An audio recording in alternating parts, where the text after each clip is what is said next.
আসসালামু আলাইকুম। কেমন আছেন? আজকে যে ভিডিওটা বানাচ্ছি অ্যাকচুয়ালি এই ভিডিওটা বানাচ্ছি আমার ফ্রেন্ডস অ্যান্ড ফ্যামিলি যারা আছেন তাদের জন্য। আজকে যে ভিডিওটা বানাচ্ছি এই ভিডিওটার মেন জিনিস হলো যে আমরা যদি গাড়ি কিনতে যাই অনেকেই হয়তো অনেক ফ্যামিলি নিয়ে মুভমেন্ট করার ক্ষেত্রে একটা গাড়ি কেনার প্রয়োজনীয়তা ফিল করে অফিসের ক্ষেত্রে বা এইসব ফ্যামিলির কাজের জন্য।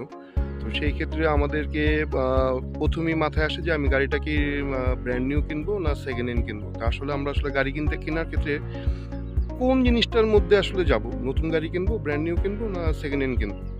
এখন প্রথমে আমাকে দেখতে হবে যে আমার যদি সাফিসিয়েন্ট টাকা থাকে এবং সেটা আমার যদি বিক্রি করার কোনো ইন্টেনশন নেই, যে আমি একটা গাড়ি কিনবো আমার বিক্রি করার ইন্টেনশন নাই, আমার টাকার কোনো প্রবলেম নেই, আমি একটা ব্র্যান্ড নিউ গাড়ি কেনার মতো টাকা আমার কাছে বাজেটের মধ্যে আমার আছে। তো সেই ক্ষেত্রে আমি বলবো যে আপনি গাড়ি যদি কিনবেন তাহলে ব্র্যান্ড নিউতে যান, কারণ ব্র্যান্ড নিউতে আপনার হ্যাসেল কম, অন্তত যদি আপনি ঠিকঠাক মতো চালান গাড়ি কোনো সমস্যা দেবে না।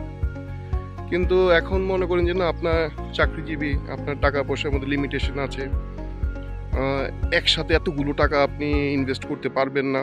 সেই ক্ষেত্রে আমি মনে করি যে না, আপনি একটা সেকেন্ড হ্যান্ড গাড়ির মধ্যেই যান। তো এবং যখন আপনার টাকার প্রয়োজন হবে তখন আপনার ইন্টেনশন আছে যে গাড়িটাকে আপনি সেল করে দেবেন। এই ধরনের ইন্টেনশন যদি আপনার থাকে যে যখন আপনার টাকা দরকার হবে গাড়ি সেল করে দেবেন, তো আমি মনে করি যে আপনি ব্র্যান্ড নিউ না কিনে সেকেন্ড হ্যান্ডের ক্ষেত্রে যান। তো অনেকে ব্র্যান্ড নিউ কেনে, অনেকে সেকেন্ড হ্যান্ড কেনে, কিন্তু সেকেন্ড হ্যান্ড কেনাটাই আমি মনে করি যে আপনার রাইট ডিসিশন। কিন্তু সেকেন্ড হ্যান্ড গাড়ি কেনার ক্ষেত্রে আপনাকে মাথায় রাখতে হবে যে গাড়ি যদি আপনি ঠিক মতো কিনতে না পারেন সেই ক্ষেত্রে আপনার ভোগান্তির কিন্তু শেষ থাকবে।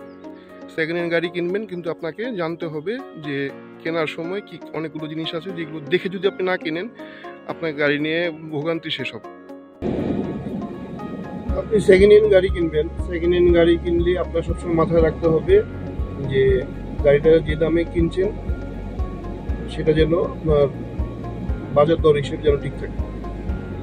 তো ব্র্যান্ড নিউ গাড়ি কিনলে যে জিনিসটা আপনার মাথায় রাখবেন যে ব্র্যান্ড নিউ গাড়ি আপনি যখন কিনবেন তখন এইটা যদি আপনার যখন আপনি সেল করতে যাবেন তখন কিন্তু আপনার মাথায় রাখতে হবে যে এই ব্র্যান্ড নিউ গাড়িটা আমি যেই টাকা দিয়ে কিনলাম 30 লাখ 40 লাখ বা যেই টাকা দিয়ে আমি কিনলাম সেটা কিন্তু বিক্রি করার ক্ষেত্রে কিন্তু আমি পুরো টাকাটা কিন্তু আমি পাবো না। আর সেকেন্ড হ্যান্ড গাড়ির ক্ষেত্রে কেনার ক্ষেত্রে একটা সুবিধা আছে, যদি আপনি দেখে কিনতে পারেন তাহলে সেই ক্ষেত্রে আপনি যখনই সেল করতে যাবেন তখন অ্যাটলিস্ট যেই টাকা দিয়ে কিনেছেন সেই চালায় টালায় সেই টাকাটাই আপনি বিক্রি করে দিতে পারবেন। হয়তো 19-20 হয়তো ডিফারেন্স হতে পারে আপনার হয়তো বাজার দর হিসেব বা আপনার হিসেবের ক্ষেত্রে, হয়তো যে টাকা দিয়ে কিনেছেন হয়তো তার থেকে হয়তো কিছু টাকা হয়তো অল্প কিছু টাকা হয়তো ডিফারেন্স থাকতে পারে। মোস্ট অফ দ্য কেসেস যেটা দেখা যায় সেটা দেখা যায় যে আপনার যেই টাকা দিয়ে মানুষ গাড়িটা কিনে তার থেকে কিছু টাকা আপনার প্রফিট হয়, কিছু টাকা বেশি দামে এটা সেল করা যায়। তো এইসব ক্ষেত্রে বেশি চিন্তা করলে যে সেকেন্ড হ্যান্ড গাড়ি কেনাটাই বেস্ট, যদি আপনার টাকা পয়সা কম থাকে, আপনার বাজেট যদি লিমিটেড থাকে। অনেকে আবার চিন্তা করে যে না আমি ব্র্যান্ড নিউ গাড়ি কিনবো, আমি লোন নিয়ে কিনবো, যেমন কার লোন আছে। তো একটা জিনিস মনে রাখবেন যে আপনার যে ইনকাম আছে সেই ইনকাম থেকে আপনার কিছু টাকা আপনি দেখছেন যে হ্যাঁ আপনার কিছু টাকা থাকে এবং যেই টাকাটা মাসে ইন্টারেস্ট আসে সেই টাকাটা আপনার পক্ষে দেওয়া পসিবল। আপনার যেই টাকাটা আপনি ডাউন পেমেন্ট দিচ্ছেন সেটা কিন্তু আপনার টাকা যেটা আপনার কাছে জমানো আছে, সেই টাকাটা দিয়ে আপনি গাড়ি নামালেন, এরপরে কিন্তু পার মান্থ কিন্তু আপনার কাছ থেকে কার লোন হিসেবে একটা টাকা কিন্তু আপনাকে কেটে নেবে প্রত্যেক মাসে। যেটা আপনার এখন গাড়ি কেনার আগে বা লোন নেওয়ার আগ পর্যন্ত কিন্তু আপনার ওই টাকাটা আপনার কাছে থাকে, তখন আপনি মনে করেন এটা কোনো ব্যাপারই নয়। কিন্তু একটা জিনিস মাথায় রাখবেন, আপনার গাড়ি যখন আপনি কিনলেন তখন কিন্তু গাড়ির কিন্তু একটা এক্সপেন্স আছে। এখন বলতে পারেন যে গাড়ির এক্সপেন্সটা আসলে কি? গাড়ির এক্সপেন্স বলতে যে শুধুমাত্র যে গাড়ির মেনটেনেন্স কস্ট তাই না।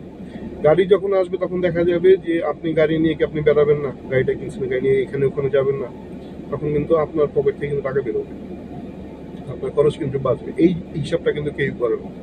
আপনি সার্ভিস করেন বা করেন, আপনার যে ইনকাম আছে আপনি প্ল্যান করলেন কি যে আপনি গাড়ি কিনলেন, আপনার যে টাকাটা এক্সট্রা থাকে ওই টাকাটা আপনি লোনে দিয়ে দেবেন, কিন্তু গাড়ি কিনেছেন কিন্তু আপনার ওই যে এক্সট্রা টাকা যেটা আছে সেই টাকাটা আপনি লোন আপনার কেটে নিচ্ছে, আপনার গায়ে লাগছে না। কিন্তু এখন এরপরে কিন্তু ব্যাপারটা থাকে কি সমান সমান, তখন দেখা যায় গাড়ি নিয়ে কোথাও যাবেন সেখানে গেলে কিন্তু আপনার একটা এক্সট্রা খরচ আছে, তখন ওই খরচটা দিয়ে তখন দেখা যাবে যে আপনার একটু সমস্যা হতে পারে, সমস্যা হয়ে যায়। তো এইসব দিকটা কিন্তু আপনার মাথায় রাখতে হবে কিন্তু। আমি আসলে কি বোঝাতে চেয়েছি আপনি মনে হয় বুঝতে পেরেছেন। গাড়ি কিনেছেন, আপনি গাড়ি তো বাসায় ফেলে রাখবেন, গাড়ি নিয়ে মাঝে মাঝে বাইরে বেরোবেন, ফ্যামিলিকে সময় দেবেন, ফ্রেন্ডসকে সময় দিবেন, কলিগকে সময় দিবেন, গাড়ি নিয়ে আপনি বেরোবেন। তো বের হলে ওইখানে স্বাভাবিক কোনো একটা জায়গায় গেলে কিন্তু অবশ্যই আপনার ওখানে একটা এক্সপেন্স আছে। তো এটা কিন্তু আপনার গাড়ি যখন ছিল না তখন কিন্তু আপনি যান নাই, তখন হয়তো এমনি হয়তো ফ্রেন্ডসদের মাধ্যমে বা কলিগের মাধ্যমে বা পাবলিক ট্রান্সপোর্ট বলেন বা যে কোনো ওয়েতে আপনি গিয়েছেন। কিন্তু যখন আপনার গাড়ি হবে, যখন নিজের মতো করে যখন যাবেন, তখন কিন্তু আপনার এক্সপেন্স বেড়ে যাবে। তখন এটা কিন্তু একটা ব্যাপার আছে। সো কার লোন নেওয়ার ক্ষেত্রে হয়তো আপনার যেটা আপনার ক্যাপাসিটি আছে, ক্যাপাসিটি হয়তো কাভার আপ করবে, কিন্তু আপনার দেখা যাবে যে তখন কিন্তু টাই অবস্থা হয়ে যায় অনেক সময়। ওইটাও মাথায় রাখতে হবে। তো এটাই আর কি। যদি আপনি গাড়ি কিনতে যান, আমি মনে করি যদি আপনার সাফিসিয়েন্ট বাজেট থাকে, যেমন এই আপনার পুরো টাকাটাই আপনার কাছে আছে, আপনি ব্র্যান্ড নিউতে যান, সেকেন্ড হ্যান্ড দরকার নেই। আপনি আপনি চালান, এবং আপনার যেহেতু বিক্রি করার কোনো ইন্টেনশন নাই, সেই ক্ষেত্রে আপনি ব্র্যান্ড নিউতে যান। আর যদি মনে করেন যে না, আমার বাজেটটা লিমিটেড, আমার যে কোনো সময় টাকার প্রয়োজন হতে পারে, তো সেই ক্ষেত্রে আমি বলবো আপনি সেকেন্ড হ্যান্ডে যান, ব্র্যান্ড নিউতে যান না। তো সেকেন্ড হ্যান্ড গাড়িটা আপনার দেখে কিনবেন, দেখে যদি কেনেন সেই ক্ষেত্রে আপনি প্রফিটেবলি হবেন আই বিলিভ। কারণ একটা জিনিস কি, গাড়ি কিন্তু আসলে একবারে নষ্ট হয়ে যাওয়া, বাদ হয়ে যাওয়ার আসলে কিছু নেই, এটা অনেকের একটা ভুল ধারণা আছে। আর গাড়ি এমনি এমনি কেউ বিক্রি করে দেয় না, টাকার প্রয়োজনে বিক্রি করার লোকের সংখ্যা খুবই কম। অনেকে বলে যে আমার টাকার প্রয়োজন, এই জন্য বিক্রি করে দিচ্ছি, মডেল চেঞ্জ করবো, এই ধরনের লোকদের সংখ্যা কিন্তু খুব কম। গাড়িতে সমস্যা না থাকলে কেউ সহজে গাড়ি বিক্রি করে না।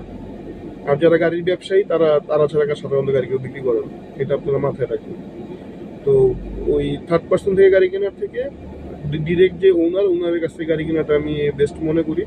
তো গাড়ি কেনার ক্ষেত্রে গাড়ি কিন্তু যেটা বলতে নিয়েছিলাম সেটা হলো যে গাড়ি কিন্তু কেউ এমনি এমনি বিক্রি করে না।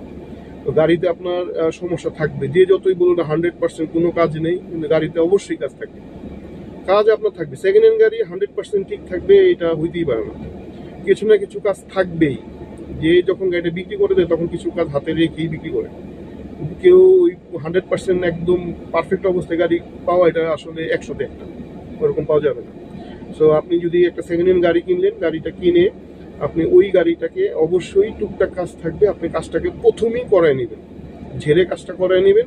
আপনার হয়তো প্রথম গাড়ি কেনার সাথে ওই টাকাটা হয়তো আপনার পকেট থেকে বের হয়ে যাবে, কিন্তু এর পরবর্তীতে যে জিনিসটা হবে, আপনার এই গাড়িটা যখন আপনি পুরোপুরি কাজ কমপ্লিট, ওই গাড়িতে কিন্তু আপনি চালায় যে মজাটা পাবেন, এটা একটা নতুন গাড়িতেও আপনি সেম মজাটাই পাবেন। সো নতুন গাড়ি এবং পুরোনো গাড়ির মধ্যে আপনি কোনো ডিফারেন্সটা ওইভাবে পাবেন না। সো আমি মনে করি যে এবং ওই যে দুদিন পর পর আপনার এই সমস্যা ওই সমস্যা, এটা একদম ভুল ধারণা। যদি আপনার গাড়িতে কোনো প্রবলেম থাকে, আপনি যদি একবারে প্রথম অবস্থাতে যদি সারিয়ে নেন, তাহলে আপনার এই দুদিন পর পর যে সমস্যা, যেসব এই দেখা দেয়, এইসব সমস্যা কখনোই আপনি ফেস করবেন না। এখন আপনার কাজ আছে দুইটা, আপনি একটা কাজ করলেন, একটা রেখে দিলেন যেন এটা আমি পরে করাবো। তো এটা স্বাভাবিক, ওই একটা কাজ থেকে আর 3টা কাজ বেরোবে। তো প্রথমে যদি আপনি গাড়িটা কেনার পর এটার মধ্যে আপনি চেক করেন যে এটার মধ্যে কি কি কাজ আছে, কাজগুলো করায় নেন, করায় নিলে সেই ক্ষেত্রে ঠিক করে যদি আপনি নেন, তো এই সমস্যাগুলো আর হবে না। তো এইটাই। আর সেকেন্ড থিং হলো, আজকে আমি ভিডিওটা আসলে আমি করার উদ্দেশ্য হলো আমি টুকটাক যতটুকু, আমি খুব বেশি জানি ব্যাপারটা তা না, তবে যতটুকু জানি অতটুকু থেকেই আর কি আমার ফ্রেন্ড সার্কেলদের জন্য আমার মনে হলো যে এই জিনিসগুলো আসলে বলা উচিত, এই জন্য আমি বললাম। তো নেক্সট ভিডিও আমি একটা বানাবো, সেটা হলো যে আসলে সেকেন্ড হ্যান্ড গাড়ির ক্ষেত্রে, মানে আমি যদি এখন সেকেন্ড হ্যান্ড গাড়ি একটা কিনতে যাই, এখন আমি ডিসিশন নিলাম যে না, আমি ব্র্যান্ড নিউ গাড়ি কিনবো না, আমি সেকেন্ড হ্যান্ড গাড়ি কিনবো।